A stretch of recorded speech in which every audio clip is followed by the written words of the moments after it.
Hello, everyone. Thanks for being here. Sifu Sylvain with you. Really appreciate your participating in these videos and podcasts. As you know, all these videos are stripped of their audio, and the audio is available as the Buddhahood podcast, wherever you get your podcasts. So, today we're going to read a letter from Nichiren, another letter that is, well, a letter of thanks, but he always uses these opportunities as teaching moments. And this is to a lay nun, somebody like you and I, who's teaching others about or facilitating their path to the Lotus Sutra practice. And her name is Senichi, and she and her husband live on Sado Island.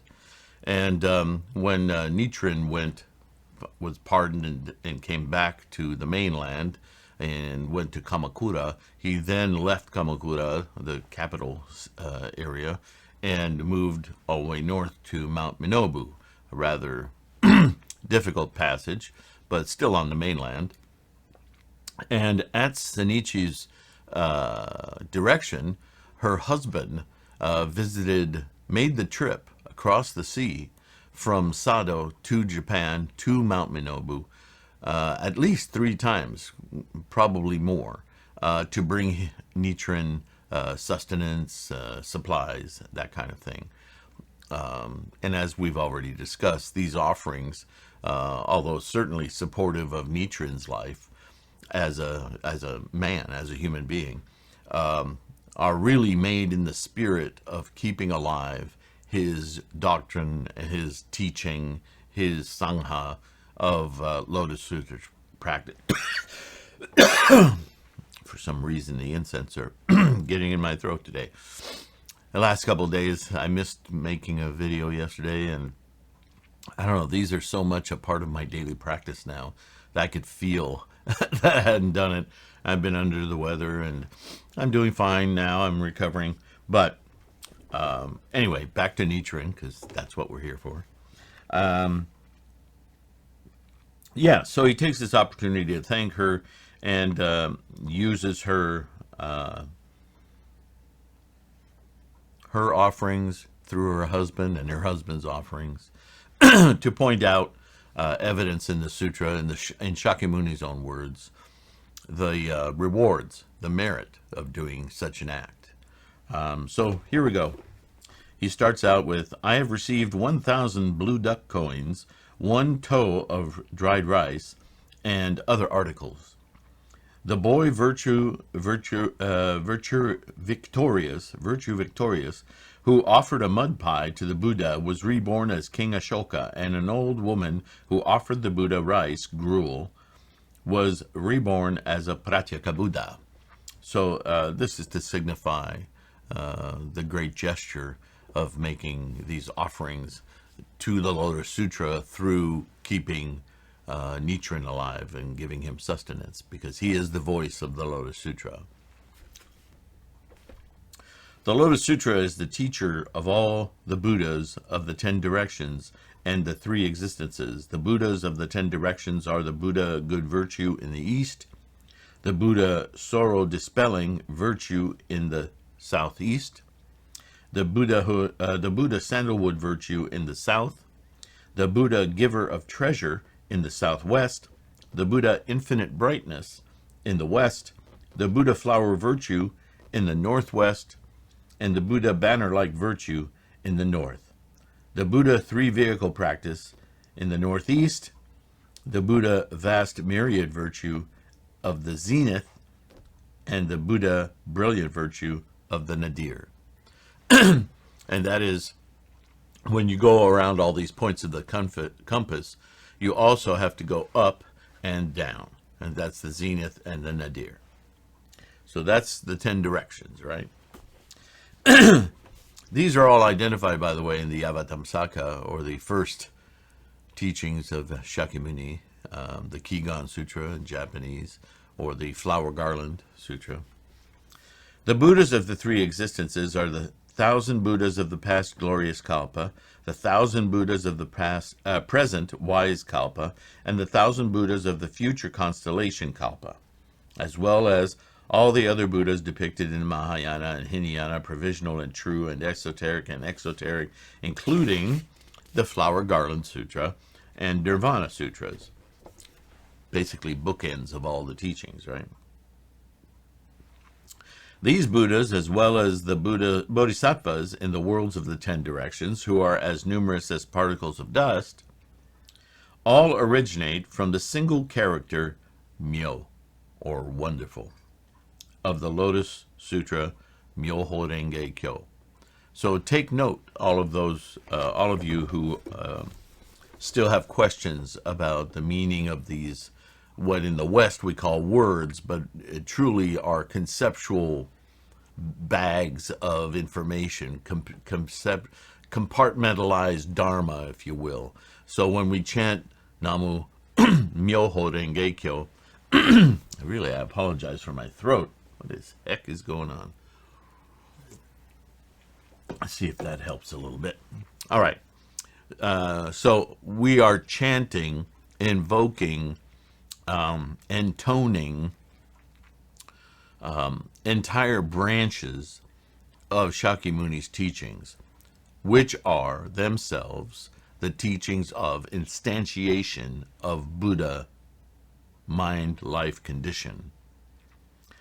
So they're not just fancy words, they're not just elementary words, they're really not words at all. They're sounds encapsulated in a character, which is a translation of combinations of what's the word? Nichiren used a script that he himself was personalizing. These aren't just, you can't just go to a Chinese dictionary and go, there's that character, there's that character, there's going to be very much similarities. But the way they're combined, the way they looped and run into each other, the stylization of those characters are an indication by Nichiren that these are representations of areas of concept that link together to awaken this Dharma, to awaken our Buddha nature in this human form. So it's really kind of complex, and the more you study, the more you get these little hints of how these characters work. And here he is talking about all these various Buddhas and all these various Bodhisattvas, which themselves are personages and idealized stories of aspects of the mind, aspect of being, right? So it's like in the West when we read Aesop's fable, if I tell you Sleeping Beauty, or if I tell you Hansel and Gretel, or I tell you, what's a good one? The story, well, that's the Eastern one. The one of the turtle and the scorpion, or sometimes it's the frog and the scorpion. It varies. These are teaching conceptual ideas through a story, right? So if you think what he's just said is Myo, or wonderful, of the Lotus Sutra, Myoho Renge Kyo. So Myo is this wondrous conceptual mind that isn't earthbound, right? Because all these Buddhas, all these innumerable bodhisattvas, which are us, but they're us not as Bob, Ted, Alice, Sylvain. They're us as our mental capacity. See, that's kind of unglued from body. We keep going over this lately, the body-mind thing. But it's worth reminding you that when we chant, we're not chanting bodily ideas like words. We're chanting conceptual ideas of the mind, the ways we use the mind, and the way that mind influences the body. Always keep that in mind. So here we get a big hint. All this conceptualization of the Dharma is a mental exercise, which is represented by the character Myo. Ho is the realization of Myo. I don't know if he'll touch on that here. But you can move through the whole Daimoku that way, and believe me, if you want to start your study based on that, you will touch every area, every sutra, every aspect of Buddhism, because that's what it is. All right, let's continue. Therefore, he goes on, the Universal Worthy Sutra, the epilogue to the Lotus Sutra, says, quote, a Buddha's 3 types of bodies are born from this correct and equal sutra. So this is the mind produces the body. The term correct and equal derives from an Indian word and was translated in China as great vehicle. Do you see that he's even talking about the translation difficulty, right? Great vehicle, or Mahayana, is another name for the Lotus Sutra. The Agama Sutras, when compared with non-Buddhist scriptures, are regarded as Mahayana Sutras, or Sutras of the Great Vehicle. So this is where even the terminology gets slippery, because when you look at one, the Great Vehicle Sutra is the Lotus Sutra. Within our Buddhist scholarship, we know this. But to non-Buddhists, they look upon Buddhism as 2 or 3 divisions, either the Tripitaka, the Hinayana, the Theravada is really kind of a high-end Hinayana with some lower or early Mahayana texts slipped into it. Some might include that in the Tripitaka. And then the greater vehicle, or great vehicle, being the entirety of Mahayana from early to culminating, ultimate. They don't divide any further than that. But as Buddhists, we understand that there is only one great vehicle sutra, and that is the Lotus Sutra. It says so in the Lotus Sutra. Okay? So it's hard when you're talking to people that don't know Buddhism. They have a false impression of Buddhas or Buddhists as pacifists, as vegetarian, as cloistered, hidden in monasteries, and as 2 types. If even that, if they have that much of a distinction, they know something of Buddhism. They'll divide it into the small vehicle and the large vehicle, or the Hinayana and the Mahayana. But that's somebody who's actually been exposed to a little bit of propaganda. It takes somebody who actually enters into the path of Buddhism to start deciphering these many different levels, even the 5 periods of division of the teachings of Shakyamuni. That's something they're completely unaware of. So Nichiren is reminding Shinichi and her husband here of the way that these the Myo character and certainly the teachings of Buddhism are very clearly separated for somebody who's endeavoring to study Buddhism, right? Similarly, the Flower Garland, Wisdom, Mahavajracana, and other sutras, when compared with the Agama Sutras, are defined as Mahayana Sutras, but they, in turn, fall within the category of Hinayana Sutras, or Sutras of the Lesser Vehicle, when compared with the Lotus Sutra. As no sutra surpasses the Lotus, it is the one and only Mahayana Sutra. So that would come as a great shock to non-Buddhists, and actually comes as a great shock to many Buddhist schools outside of the Lotus Sutra. Right? Isn't this human nature? Right? It happens in religions, in churches. We have people in I live in Mississippi. There's Christianity everywhere. And yet, even though there's a church steeple on almost every quarter mile, every block, I still meet people who say, oh, which church do you go to? Don't go to theirs. Ours is the only true church. Well, don't you all sing and chant and practice the same religion? No, yeah, but ours is better. Ours is the true one. It boggles the mind.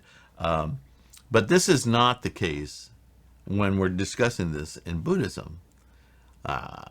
Nichiren is claiming that the Lotus Sutra is the ultimate sutra. Shakyamuni, when he orated all of these teachings, said repeatedly, and it's transcribed into documents, that the Lotus Sutra is his ultimate, his claiming, what he wanted to teach in the first place, but people's capacity weren't able to understand what he was talking about. So he schooled them up in their capacity so that finally, with the Lotus, he could express what he'd been trying to teach all along.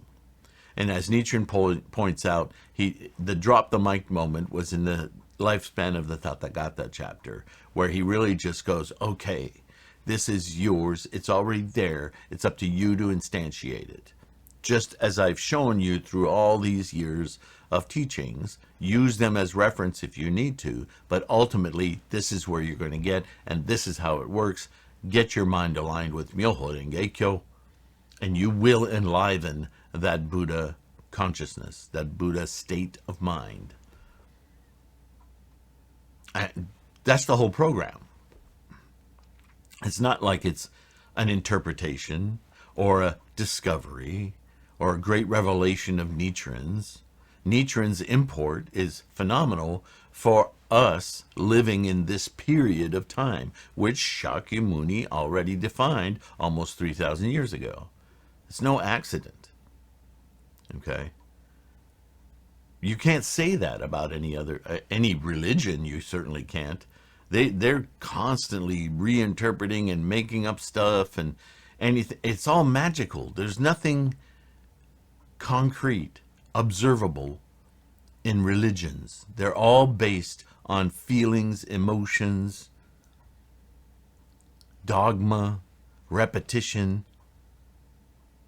They're not based on actual proof. Buddhism is an observable, and almost a science of the mind. I'm not afraid to say that because that's the way it operates.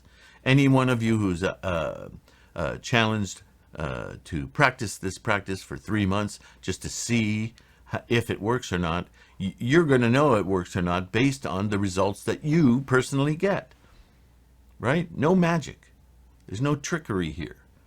This is just, it's in your own capacity, your own mind, to perceive the world in a new way. And that new way is absolutely clear, and that clarity improves your life. What is often called happiness. But that word it's so loaded, I don't like to use it. I would rather do as Nichiren taught and as Shakyamuni himself taught. This is an absolute clarity, an understanding and an observation of the actual forces that are manifesting this samsaric life. That's incalculable. To be able to appreciate, love this flow of energy that you are experiencing as an Edith or a Tom or a John or a Sylvain to actually be in it while observing its formation.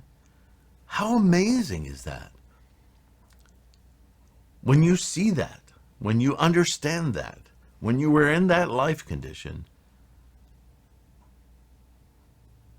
is there anything more profound?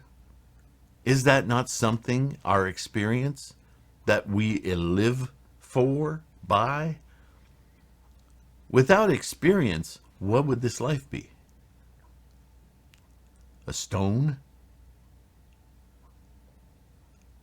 Does a stone know itself?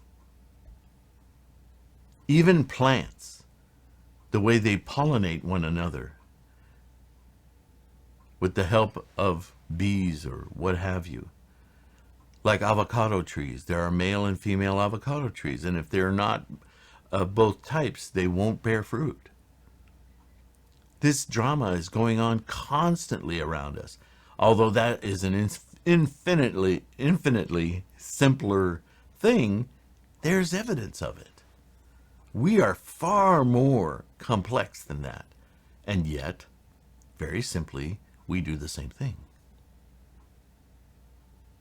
The mind opens not only to possibility and probability, but simply understanding clearly. The question is, why am I here? Who am I? What am I supposed to be doing with my life? What's going on here? Buddhahood answers all of that because it becomes obvious. Who wouldn't want that state of mind? Who wouldn't want to end doubt in one's life? It's a cancer. It makes us tired. It makes us sad. It makes us suffer. How do we end suffering? By ceasing what forms the suffering. And in Buddhism, what forms the suffering is ignorance. Ignorance doesn't mean stupid. It means you just don't know. Chanting Namu Myo Renge Kyo opens up to the knowing. So who doesn't want to know? Right? So let's go a little further here. What time is it? Okay. To illustrate, Nichiren continues, each ruler of the 84,000 countries in the southern continent of Jambudvipa is called a great king within his country. But when compared with a wheel-turning king, he is called a minor king. In like manner, each of the kings of the 6 heavens of the world of desire and of the 4 meditation heavens may be called either a great king or a minor king, depending on whom he is compared with. But the great heavenly king, Brahma, who resides at the top of the world of form, is the one great ruler who can never be called a minor king. Now, Brahma is a holdover, right? I mean, the Vedic texts go back to the last ice age. I've seen documents where they're dated back to almost 12,000 years BC. It's hard to find a philosophy of any sort that predates that, right? Even Egyptian. And when we go through what happened with Brahmanism, they defined with the Vedic scriptures or texts, Brahma being this fundamental force, this fundamental origin of all cosmic energy. This is something that the Egyptians would later call Ra, right? And now Westerners, Christians specifically, have invaded every country on earth.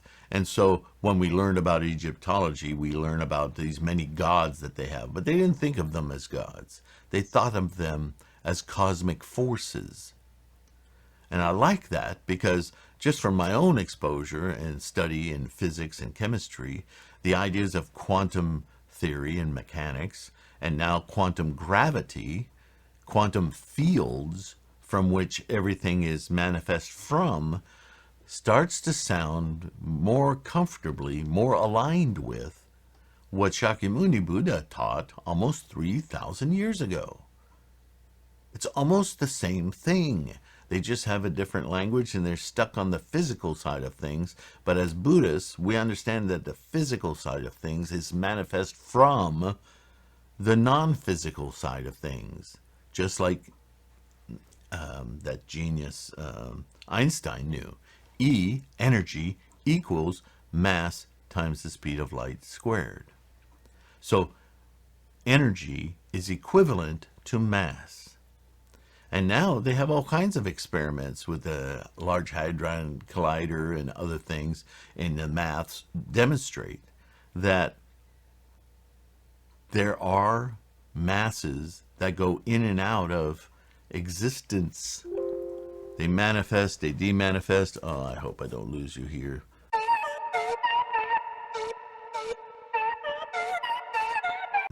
Okay, now, hopefully we'll be all right there. Let's do this so I can find this in the video and edit it out. Okay, we're back. All right, so I'm going off topic here. Let me get back to this letter. Are we still moving? Okay. A Buddha is a child, and the Lotus Sutra, its parents. Interesting. Not heard that one before. But that makes sense because our Buddhahood is born of our effort. toward enlightenment, right? Our Buddha is invoked through our practice of Myoho Renge Kyo. So, therefore, Myoho Renge Kyo is the parent. Perfect sense. If the parents of 1,000 children are praised, those 1,000 children will rejoice. If one makes offerings to the parents, one makes offerings to their 1,000 children as well. So again, this is aligning this lay nun's thinking with her own parental responsibilities, essence, right? Women are the childbearers, right? So she understands this analogy. By offering things to not me, Nichiren, but for Nichiren to continue to propagate Myoho Renge Kyo, you are essentially making this offering to the parent of all Buddhas, your Buddha, and therefore to the children of all those Buddhas. So you are ensuring enlightenment to your own children when you offer to the Lotus Sutra. Do you see? To those who make offerings to the Lotus Sutra will receive the same benefit as they would by making offerings to all the Buddhas and Bodhisattvas in the 10 directions, because all the Buddhas of the 10 directions originate from the single character Myo. This is why it's so wonderful. Amazing, right? Suppose a lion has 100 cubs. When the Lion King sees its cubs attacked by other beasts or birds of prey, he roars. The 100 cubs will then feel emboldened, and the heads of those other beasts and birds of prey will be split into 7 pieces. The Lotus Sutra is like the Lion King, who rules over all other animals. A woman who embraces the Lion King of the Lotus Sutra never fears any of the beasts of hell or of the realms of hungry spirits and animals. All the offenses committed by a woman in her lifetime are like dry grass, and the single character Myo of the Lotus Sutra is like a small spark. When a small spark is set to a large expanse of grass, not only the grass but also the big trees and large stones will all be consumed. Such is the power of the fire of wisdom in the single character Myo. Give yourself time to imagine that, visualize that. Not only will all offenses vanish, but they will become sources of benefit, reward. This is what changing poison into amrita, or strong health, or medicine, means. Right? Hendoku Yaku, I believe that's what it is. Changing poison into medicine. For example, black lacquer will turn white when white powder is added. A woman's offenses are like the lacquer, and the words Namu Myoho Renge Kyo like the white powder. So this is describing how chanting actually works in your daily life, as in samsara, as a human. That's why oftentimes you hear this, it cleanses karma. Well, what is karma? We know karma is energy. That just is what's the word? Inertia. It's the momentum of our life. This energy is instantiating over and over and over and over and over again. How do we influence it? How do we put it at bay without dying, of course? But basically, we're not killing it. We're not getting rid of it. We're getting rid of the formations from that energy of anchors that keep us attached and therefore suffering. We allow that flow of energy. It is our life. It is our ability to instantiate a mind of Buddha, of perception, that is not admired by some of the instantiations in mass, in matter, from that ball of energy, that kinetic summation of energies of which we humans are instantiated. When one dies, if one is destined to fall into hell, one's appearance will darken. and one's body will become as heavy as a stone that requires the strength of 1,000 men to move. But in the case of a good person, even if she should be a woman 7 or 8 feet tall and of dark complexion, at the hour of death her countenance will become pure and white, and her body will be as light as a goose feather and as soft and pliable as cotton. Now, I've heard many stories of fellow Buddhists who've watched a relative die in hospital, and my sister included, by the way, who I chanted to while she was dying of leukemia. At first, she looked horrible, and I chanted, and I told her, finally I took her little hand into mine. Her fingers were touching the palm of my hand. I don't know why I'm telling you this now. Anyway, I have to finish it now. And I looked at her with the oxygen mask on and everything, looking kind of greenish. And I watched her take her little breaths, little humidity coming into the gas mask. And I said, I love you. Something we didn't say very often in our samsaric life as brother and sister. And moments after I said that, I felt this just deep, hard, electrical kind of jolt through the palm of my hand. Went through my whole body, took my breath away. And I looked at my sister, and she was pink. And her mouth was kind of relaxed. Not a smile, but just a relaxed, kind of calm. The change of color blew my mind. And I just went back against the wall, away from the bed. And I just was focused on gaining some kind of control over my breath. I was breathing, but I felt, it's indescribable. Anyway. There's something about lifting our suffering that our practice of Namo Myoho Renge Kyo at the time of death releases this energy, this momentum of kinetics. And instead of keeping the body, it releases the body. That's my visualization of it. But there is a difference. When a Buddhist dies, there is a calm knowingness about that death that is just as finite, but ends in a much more,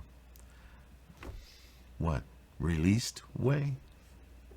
So that energy is now dissipated as a positive energy, or at very least liberated from its formations of suffering. Formations of attachment. It's something hard to talk about. I probably shouldn't have brought it up here, but if you can visualize that, then maybe that's why I brought it up. Maybe some of you needed to hear that story. Maybe I did. I haven't told it very much or often.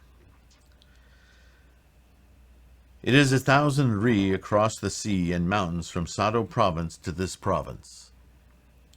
You, as a woman, have held fast to your resolute mind and conviction in the Lotus Sutra, and over the years you've repeatedly sent your husband here to visit me in your place. Surely the Lotus Sutra, Shakyamuni, many treasures, and the Buddhas of the 10 directions know of your devotion.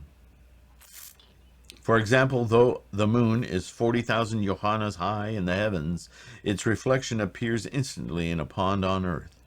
And the sound of the drum at the gate of thunder is immediately heard 1,000, 10,000 ri in the distance. Though you remain in Sado, your heart has come to this province. The way of attaining Buddhahood is just like this.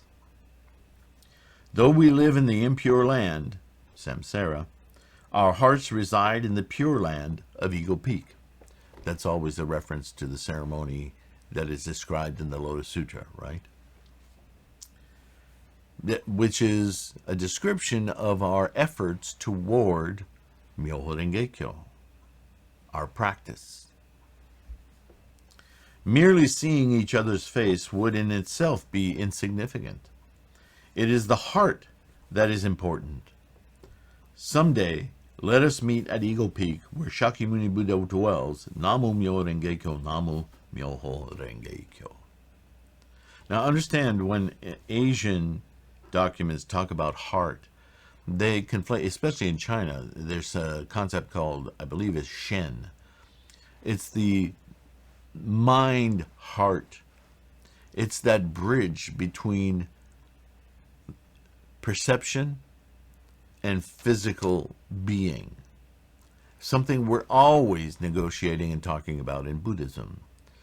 Again, the land at Eagle Peak is our samsaric instantiation of something far loftier that we can only experience in mind and influence this package of inertia and momentum, this samsaric reality.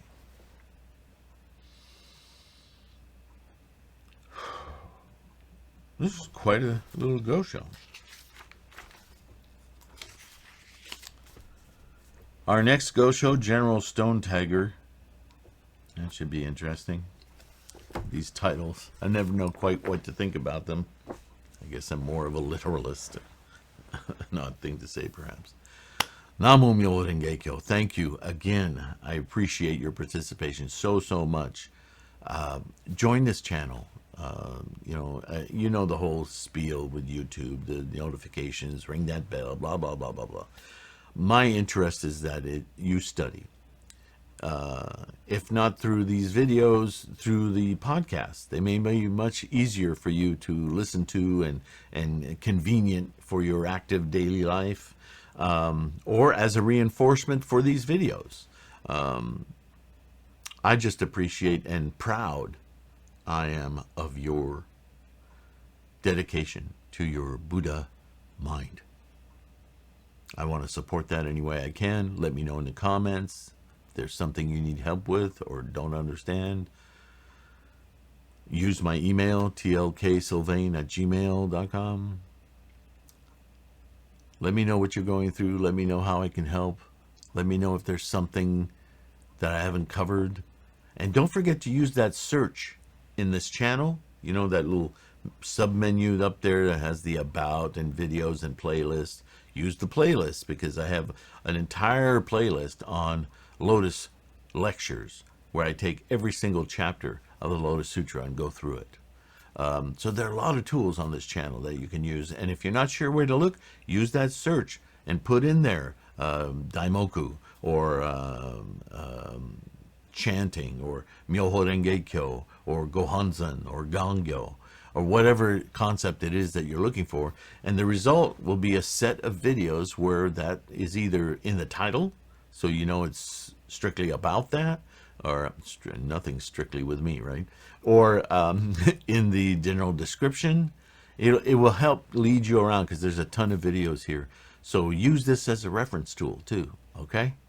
And I will talk to you soon in the next one. Thank you so much again, and take care of your health. Be smart and kind.